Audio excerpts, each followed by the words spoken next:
Sa mga gusto pong pasyalan ng mga famous landmarks dito sa may Chinese University of Hong Kong, pwede nyo lang pong sundan itong video na to guys kung nagbabalak kayong mamasyal din dito. University Station Exit A lang po kayo, sa kanya ipapakita yung Hong Kong ID nyo dito guys sa may registration booth. Tatanungin nila kung ano yung purpose nyo dito guys, sabihin nyo lang visiting po. So kami dumaan muna kami sa may lake at Excellent Siam. Inikot muna namin itong lake na to guys bago po kami pumunta sa may pavilion sa taas. Ayan.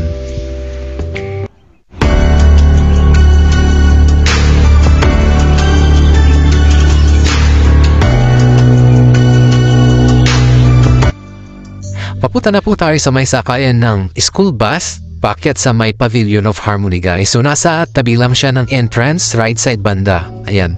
So pwede kayong sumakay ng bus N or H. Tumitigil to kada station, bababa po kayo sa may pangatlong stop. Ayan. Dito po kayo bababa sa may New Asia Circle guys, saka kayo lalakad pataas. Ayan, madali lang siyang sundan. Pagkarating nyo dito, makikita nyo po itong station na to. Dito rin kayo sasakay mamaya pauwi. Ayan, dito po banda. So lalakad lang tayo dito. Diretso lang natin yan. Saka kayo liliko dito guys. Sundan nyo lang yung kalsada hanggang sa may dulo. Tapos dun na po yung papasok sa may sa pavilion. Ayan. Ganito po yung view dito sa may Pavilion of Harmony guys. These last few weeks have been exhausting.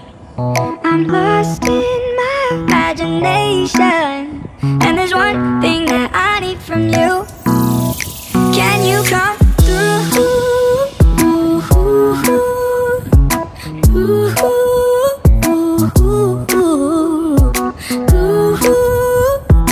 Yeah, and there's one thing that I need from you.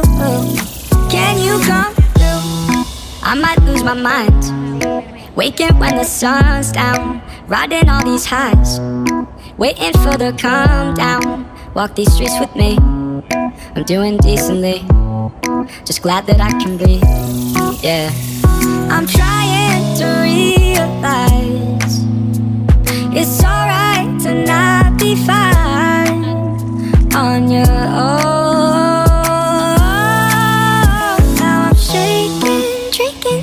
Coffee. These last few weeks have been exhausting. I'm lost in my imagination, and there's one thing that I need from you.